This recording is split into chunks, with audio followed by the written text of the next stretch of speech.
বন্ধুগণ নমস্কার। প্রথমে আপনাদের অনুরোধ করব আপনারা আমার চ্যানেলটি সাবস্ক্রাইব করবেন।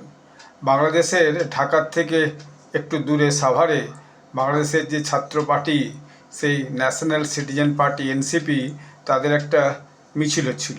সেই মিছিলে তারা সবাই জমা হয়েছিল ঈদগাহ ময়দানে। তো সেখানে দেখা গেল এই 9:45 নাগাদ একটা সেই মিছিলে বিস্ফোরণ হয়।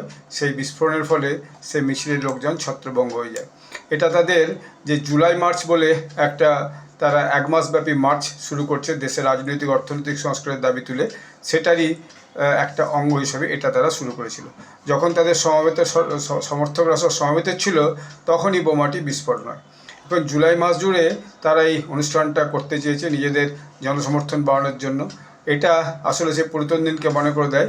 2024 সালের জুলাই মাসে তারা এই আন্দোলনটা করে, জেএনজি আন্দোলন করে হাসিনা সরকারকে ক্ষমতাচ্যুত করেছিল। সেটা জুলাই বিপ্লব বলে তারা মানে 5ই আগস্ট শেখ হাসিনা বাংলাদেশ ছেড়ে ভারতে চলে আসতে বাধ্য হন।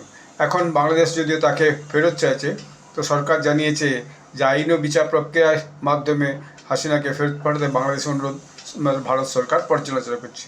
তিনি এখন ভারতেই আছেন। তো এই জুলাই মার্চে তাদের উদ্দেশ্য হচ্ছে যে দেশে গণভোট আয়োজন করা, কর্মসংস্থান সৃষ্টি, বিদ্যুৎ সংকট নিরসন, নিত্য প্রয়োজনীয় পণ্যের ঊর্ধ্বমূল্য নিয়ন্ত্রণ এবং সীমার নিরাপত্তা জোরদার হলো। কেন তারা গণভোট করতে চাইছে সেটা খুব পরিষ্কার নয়। একটা নির্বাচিত সরকার এই কিছুদিন আগে সেখানে এসেছে।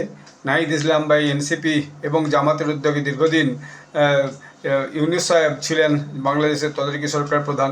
তারপর নির্বাচন সরকার এসেছে, তাদেরকে এখনই গণভোট তৈরি করে সেখান থেকে তাদেরকে ক্ষমতাচ্যুত করার এই প্রয়াস, এটা অবশ্যই সেখানকার সরকার মেনে নেবে বলে মনে হয় না। যাই হোক, এরকম একটা ঘটনার পর দেখা যাচ্ছে সেই মিছিল এবং সমাবেশ নিয়ে একটা গোলমাল ঢাকাতে হয়েছে। ধন্যবাদ।